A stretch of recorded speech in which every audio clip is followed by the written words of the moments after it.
Jadi tiap bagian nanti dapat. Dari bagian ini dulu ya. Satu.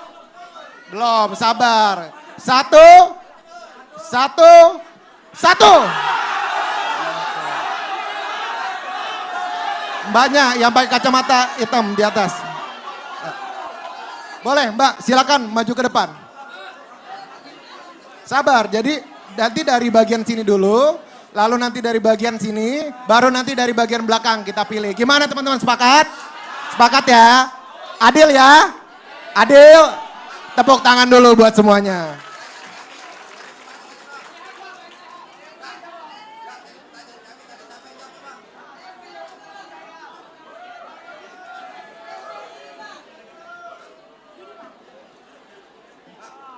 Oke, sebelum kita mulai, waktu untuk bertanya 1 menit dan akan dijawab selama 2 menit oleh Pak Anies. Nanti kalau misalnya masih mau ada tanggapan, boleh dalam 1 menit dan Pak Anies akan membalas selama 1 menit. Silakan Mbak, perkenalan terlebih dahulu dan silakan bertanya. Cek. Assalamualaikum warahmatullahi wabarakatuh. Selamat siang semuanya. Sebelumnya saya ingin memberi penjelasan dulu. Mungkin pertanyaan saya ini udah saya rangkum, tapi jika lebih dari 1 menit saya minta maaf.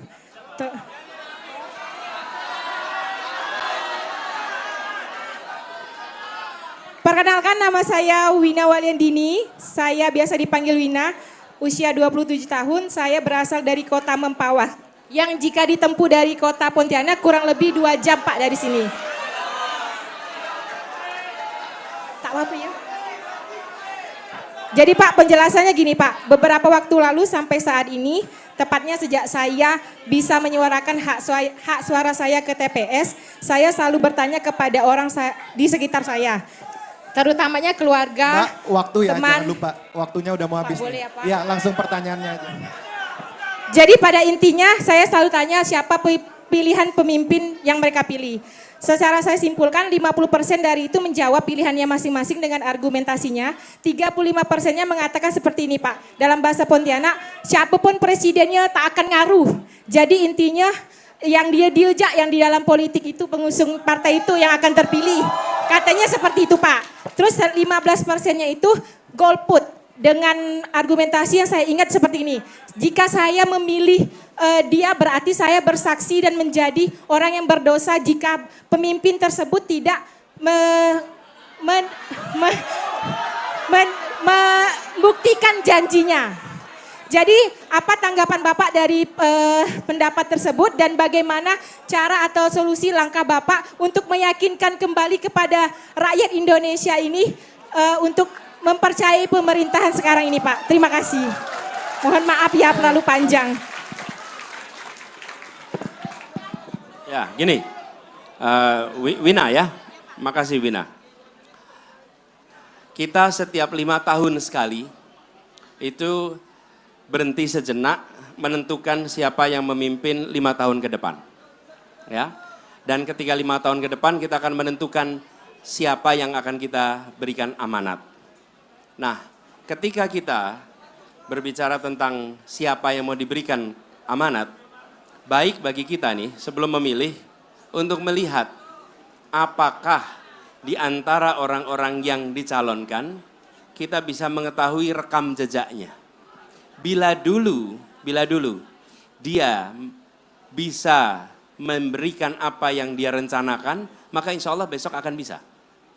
Bila dulu dia berjanji dan tidak menuntaskan, maka besok juga akan berjanji dan tidak menuntaskan. Nah, tapi jangan sampai karena yang pernah dulu bekerja tidak menuntaskan janjinya, lalu kita menghukum orang lain akibat pengalaman kita. Kan nggak fair dong, betul ya? Nah, jadi usul saya, ini adalah kesempatan. Dan bila kita memilih untuk tidak ikut-ikut, maka yang akan menentukan hasilnya yang ikut-ikut. Ya ikut-ikut tuh.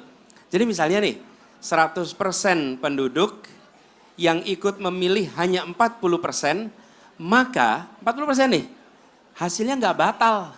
Dengan bilang, oh 60% nggak ikut. Tidak, hasilnya adalah pilihan orang yang 40%.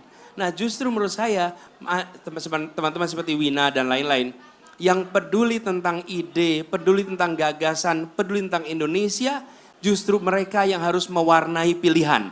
Jangan sampai pilihan itu justru dilakukan oleh mereka-mereka yang tidak menghayati dengan detail. Apa yang terjadi?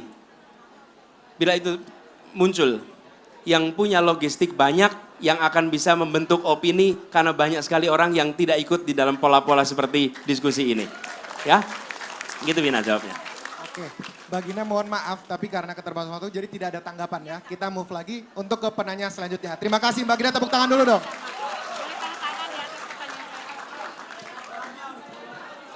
Sabar. Tunggu dulu ya, kita tunggu dulu ya. Sekarang kita move ke bagian sini, oke? Bagian sini ya, teman-teman semua. Sabar belum, tangannya di bawah dulu dong, tangannya di bawah dulu, oke. Satu, sabar, yang tangannya di atas kita nggak ini. Bang, sabar. Satu.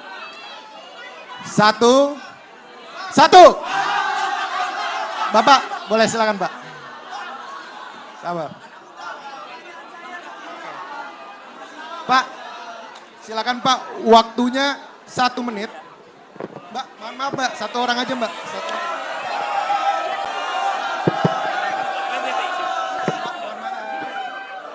Bismillah, Assalamualaikum warahmatullahi wabarakatuh.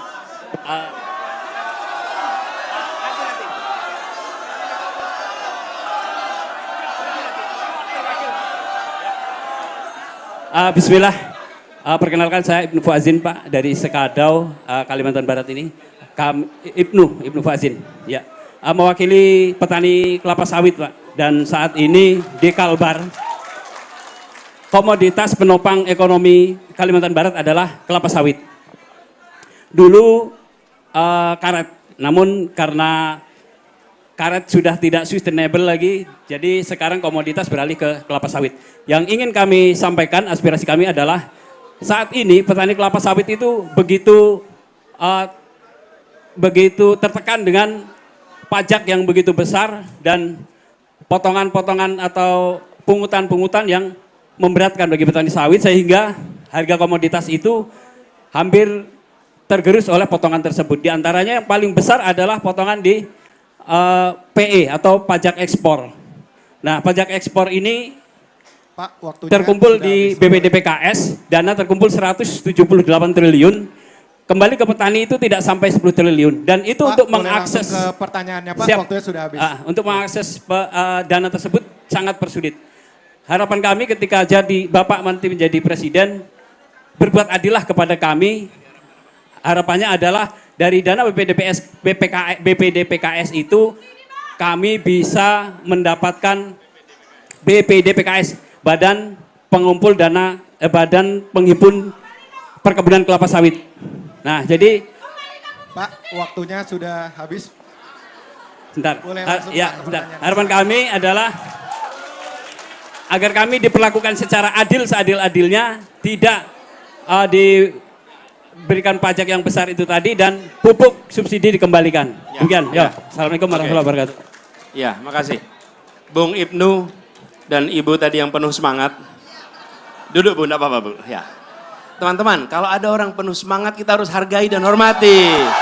Iya. Bangsa ini tuh membutuhkan orang-orang yang bersemangat. Kita enggak butuh orang yang loyo, lunglai, menonton, betul. Nah, jadi gini. Pertama, kami ingin tata niaga itu dibuat menjadi sehat. Oke? Yang kedua, perpajakan yang adil. Karena ini keluhan bukan hanya oleh petani sawit saja. Bahkan nelayan-nelayan pun itu memiliki concern yang sama soal perpajakan ini. Lalu khusus untuk BPD PKS, ini nanti kita akan koreksi sama-sama supaya lebih berkeadilan. Prinsip kami, ini kami sampaikan pada semua. Kami ingin setiap peraturan yang dibuat bisa menjawab sebuah pertanyaan sederhana. Bahwa peraturan ini memberikan rasa keadilan. Oke? Seringkali ketika peraturan dibuat, pertanyaan itu tidak ada. Sehingga bikin peraturan saja tanpa memikirkan ini adil atau tidak. Negara tidak boleh berdagang dengan rakyatnya. Negara itu tugasnya adalah memakmurkan dengan mengolah semua sumber daya yang ada. Itu prinsipnya, Bung Ibnu. Insya Allah kami bawa aspirasinya. Terima kasih. Oke, baik. Terima kasih banyak Bang Ibnu. Sekarang kita move ke belakang ya. Ke belakang ya. Ya siap. Sabar, sabar. Tangan di bawah dulu. Tangan di bawah dulu. Tangannya di bawah dulu. Bang, tangannya di bawah dulu bang. Tangannya di bawah dulu. Sabar bang. Yuk. 1. Sabar, sabar. Yuk ulang lagi, ulang lagi. 1, 1, 1.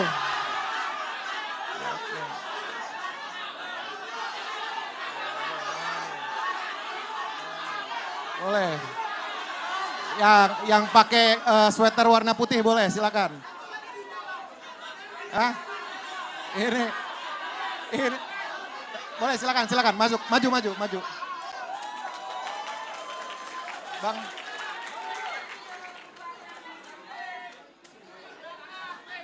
Silakan namanya, tanya selama 1 menit, mohon untuk tidak melebihi waktu 1 menitnya. Silakan. Baik, bismillahirrahmanirrahim. Assalamualaikum warahmatullahi wabarakatuh. Selamat siang Pak Anies.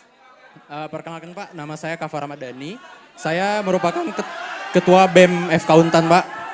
Nah, jadi saya membawa aspirasi dari teman-teman tenaga medis Pak. Di sini ada beberapa pertanyaan yang bakal saya tanyakan ke Bapak. Yang pertama terkait dengan bagaimana cara Bapak bisa menjamin tentang kesehatan di Indonesia lebih lanjut lagi. Terutama terkait dengan penyakit yang menular, penyakit yang tidak menular, dan terkait dengan bagaimana pemerataan tenaga medis di seluruh Indonesia. Yang kedua Pak, bagaimana Bapak bisa menjamin hak kami untuk melanjutkan pendidikan ke jenjang lebih selanjutnya Pak.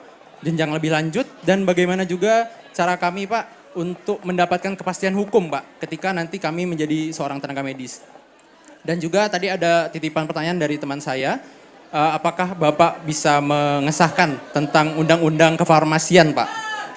Begitu Pak, mungkin sekian dapat saya sampaikan, lebih kurangnya mohon maaf, terima kasih Pak.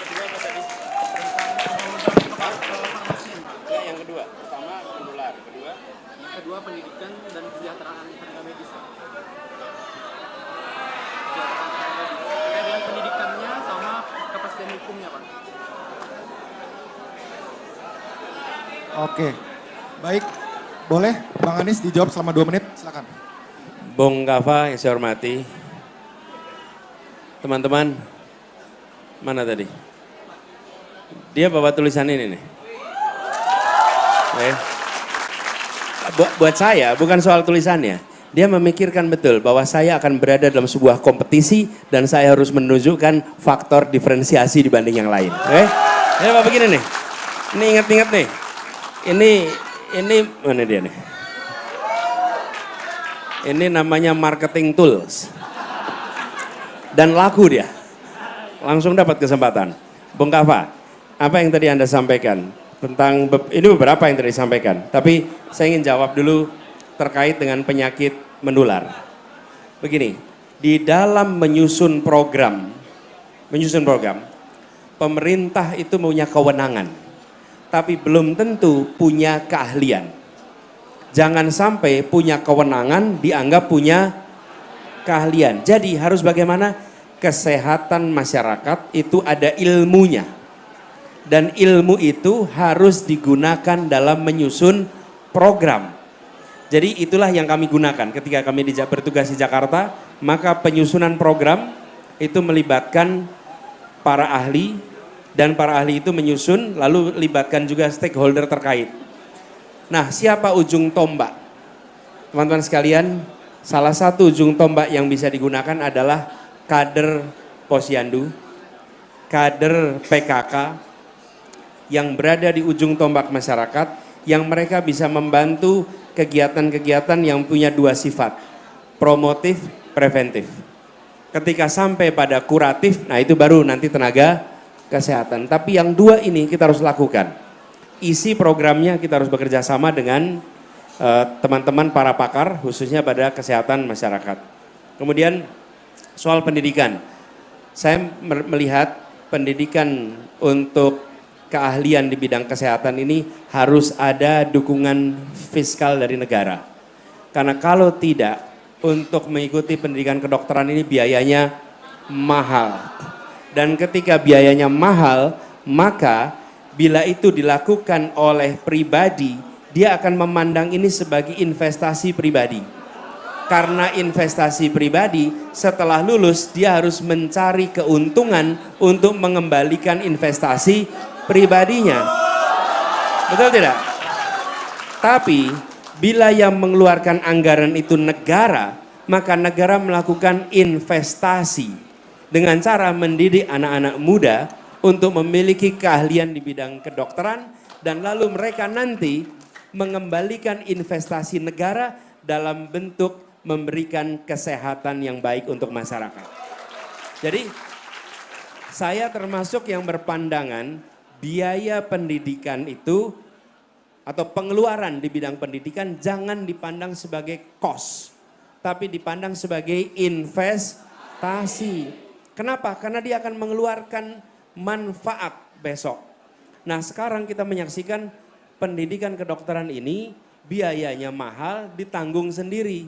Efeknya yang bisa masuk fakultas kedokteran adalah mereka yang berasal dari keluarga yang mayoritas dari situ. Bukan semua, tapi mayoritas. Nah, kita berkeinginan agar bidang ini kita berikan investasi yang cukup dan mengurangi beban Anda. Kemudian soal undang-undang kefarmasian nanti kami lihat. Tapi intinya adalah kita ingin keluar aturan itu, satu, dia memberikan rasa keadilan. Dua, dia bisa memberikan kebermanfaatan yang setara. Tiga, dia memberikan kepastian hukum. Tiga itu kita berikan. Gitu ya, makasih.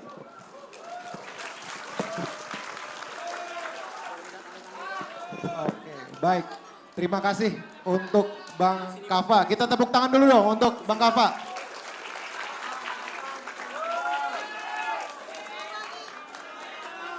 Satu lagi, sabar. Turun dulu, tenang. Belum selesai, tenang. Duduk Bang, duduk dulu Bang. Duduk dong, biar adil dong. Kalau teman-teman berdiri, nanti saya nggak bisa lihat yang di belakangnya, nggak adil dong. Duduk yuk, kita duduk dulu. Ini teman-teman, saya akan milih dari bagian sini sampai belakang. Ya, duduk, semuanya duduk. Yuk, semuanya duduk. Oke, satu yang ketiga ya. Satu.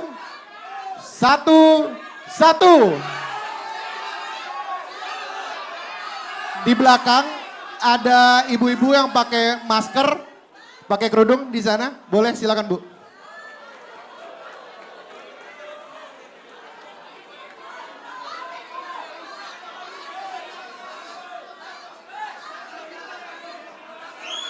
Kita tenang, teman-teman tenang. Mohon dikasih jalan untuk ibunya. Mohon dikasih jalan teman-teman. Oke, mohon dikasih jalan.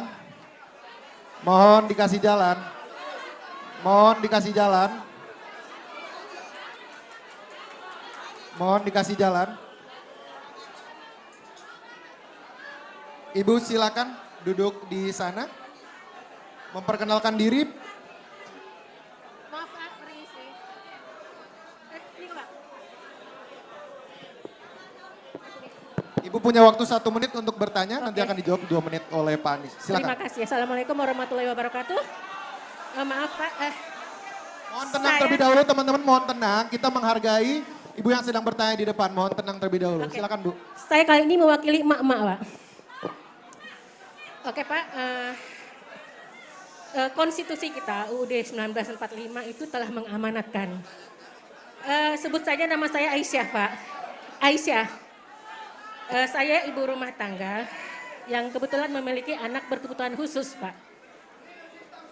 Saya ulangi, konstitusi kita UUD 1945 telah mengamanatkan bahwa tiap-tiap warga negara berhak atas pendidikan. Dan selanjutnya tiap warga negara wajib mendapatkan pendidikan dasar dan negara wajib menyediakannya. Benar bukan Pak? Begitu Pak. Data yang saya baca adalah dari website Kompas Pak, terdapat pada tahun 2022 terdapat 2,2 juta anak yang memiliki kebutuhan khusus Pak. Ibu waktunya sebentar lagi sudah Dan habis. 12,26 anak yang hanya mendapatkan pendidikan formal. Ya saya yakin bahwa keadaan ini bukan karena ketidakpahaman orang tua, tapi karena minimnya akses pendidikan untuk anak-anak berkebutuhan khusus, Pak. Di Pontianak sendiri itu belum ada sekolah kebutuhan khusus yang dijamin oleh pemerintah. Yang ada itu hanya sekolah swasta, juga sekolah inklusi yang punya swasta. Bahkan sekolah inklusi negeri itu belum ada, Pak, di sini, Pak. Yang ada itu sekolah berkebutuhan khusus swasta dan sekolah inklusi yang milik swasta. Yang biayanya sungguh tidak terakses oleh kami, Pak. Saya memimpikan di Pontianak dan kota-kota kabupaten lainnya memiliki sekolah kebutuhan khusus yang dibayar oleh pemerintah dan juga minimal punya sekolah inklusi, Pak, yang bisa menerima anak-anak berkebutuhan khusus. Yang saya tanyakan, padahal Pak ya, anak-anak ABK ini bukan kedepannya nggak bisa sukses, banyak di antara mereka yang karena mendapatkan akses pendidikan yang layak, mereka bisa jadi sarjana, bisa mandiri, bisa jadi dokter bahkan. Ya itu tadi, kembali jangan hanya orang-orang mampu Pak yang bisa mengakses ini, sementara yang masyarakat menengah ke bawah sulit mendapatkan sekolah untuk anak-anak berkebutuhan khusus ini Pak.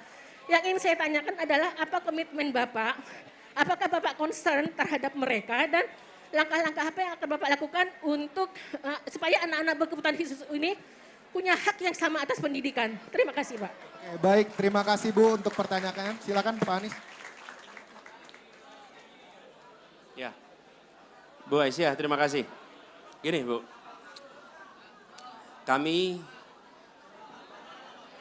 menjadikan program kesetaraan itu sebagai inti dari perjuangan kita, Bu. Itu salah satunya.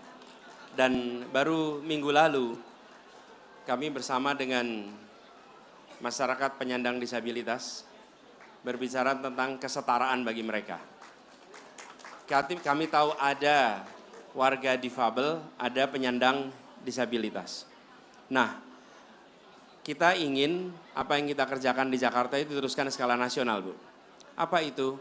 Namanya di Jakarta itu kartu penyandang disabilitas. Dengan kartu itu, maka mereka mendapatkan akses transportasi, mendapatkan akses untuk bantuan.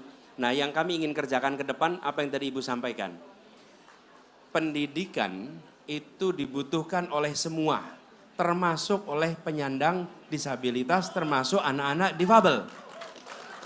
Ketika negara belum bisa memberikan, maka negara bisa membantu membiayai agar yang diberikan oleh swasta bisa mereka rasakan juga. Supaya kita juga tidak harus selalu mendirikan sekolah khusus untuk teman-teman difabel. Kalau yang menyelenggarakan swasta ada di situ, berikan bantuannya bentuknya biayanya sehingga mereka bisa mendapatkan pendidikan walaupun itu dari swasta. Prinsipnya negara jangan pernah memilah-milah mana swasta, mana negara, mana negeri. Kenapa? Dua-duanya mendidik anak Indonesia kok. Nah, kita itu kadang-kadang segalanya serba mau dinegrikan, Bu. Dan segala ujungnya malah nggak jadi-jadi itu sekolahnya. Betul kan? Bikin sekolah itu kan perlu waktu. Sementara anak-anak itu perlu sekolahnya sekarang. Bahkan kadang-kadang perlu sekolahnya kemarin, bukan besok. Jadi kami melihat membantu pembiayaan untuk anak-anak sekolah di tempat yang sudah ada. Dan program mainstreaming harus kita dorong. Supaya sekolah-sekolah yang misalnya sekolah inklusi istilahnya atau mainstreaming. Di mana teman-teman penyandang atau difabel dengan teman-teman non-difabel itu berada di dalam satu institusi pendidikan yang sama. Dan itu bisa dikerjakan bila kita memberikan bantuannya. Supaya sekolah-sekolah terdekat bisa menyiapkan tenaga khusus untuk bisa mendampingi. Karena anak-anak difabel ini mereka perlu guru ekstra. Perlu ada yang bisa mendampingi dengan baik. Dan itu tanggung jawab negara. Itu insya Allah akan kita kerjakan. Kami selalu sampaikan 4 hal. Ada 4 kelompok.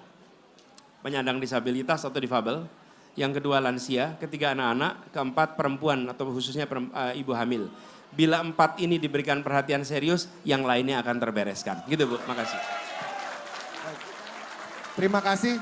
Bang Anies untuk jawabannya. Kebetulan karena kita sedang berbicara tentang difabel, maka terakhir kita akan memberikan kesempatan untuk Bapak, Ibu, dan teman-teman difabel yang ingin bertanya. Boleh, sekiranya Bapak, Ibu, dan teman-teman difabel ada yang ingin bertanya, diperbolehkan. Mau bertanya Pak? Bapak mau bertanya?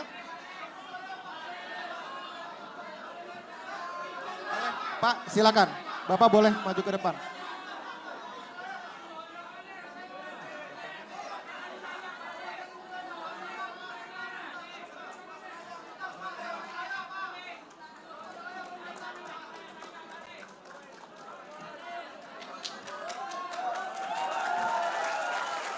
Untuk waktu bertanyanya 1 menit Pak, dan akan dijawab selama 2 menit.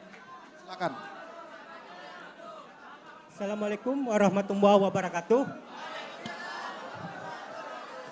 Perkenalkan saya Denny Hendra Lesmana, saya relawan untuk disabilitas. Ya. Alhamdulillah di sini kami lengkap Pak. Ada yang Denny Hendra Lesmana dari relawan Anies untuk disabilitas. Alhamdulillah di sini kami lengkap Pak. Ada yang tunarungu, tunanetra, dan macam kami ini tunadaksa. Yang nggak ada tunagrahita aja Pak. Alhamdulillah. Di sini kami menanyakan program apa 100 hari Bapak menjadi presiden untuk disabilitas. Itu pertama. Yang kedua yang saya pernah temui Pak di lapangan. Yang saya kasihan itu buat kawan-kawan disabilitas itu yang lumpuh layu. Asli Pak, dari umur awal dia itu sampai sekarang udah remaja itu lumpuh layu Pak. Jadi mohonlah Pak untuk kawan-kawan disabilitas yang lumpuh layu itu mohon diperhatikan dengan serius Pak. Dan juga Bang, mohon untuk acara ini tolong untuk suara untuk kawan-kawan yang tunarungu nggak jelas Bang. Tolong ada penerjemahnya. Biar kawan-kawan tunarungu bisa mencerna apa yang kita bicarakan pada hari ini. Itu aja Bang. Assalamualaikum warahmatullahi wabarakatuh. Waalaikumsalam.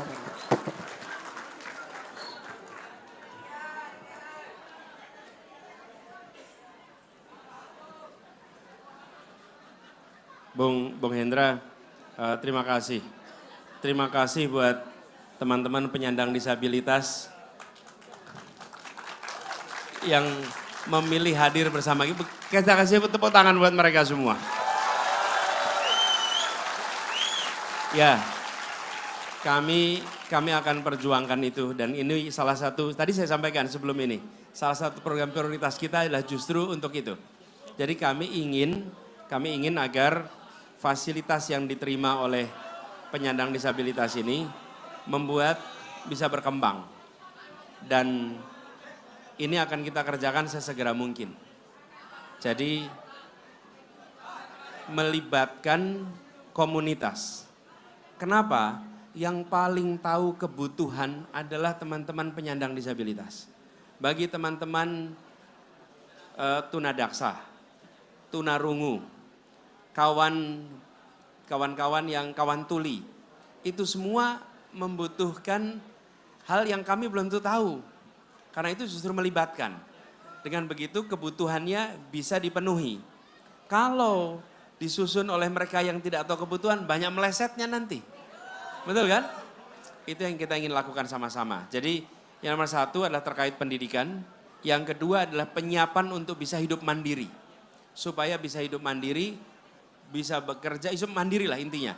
Mau bekerja untuk orang lain, mau berusaha, tapi bisa hidup mandiri, punya keterampilan dan punya kemampuan untuk mobilitas. Bila itu diberikan, maka teman-teman saya yakin bisa tumbuh berkembang dengan potensi yang dimilikinya. Jadi itu yang jadi prioritas kita, gitu ya. Oke, makasih Mendra.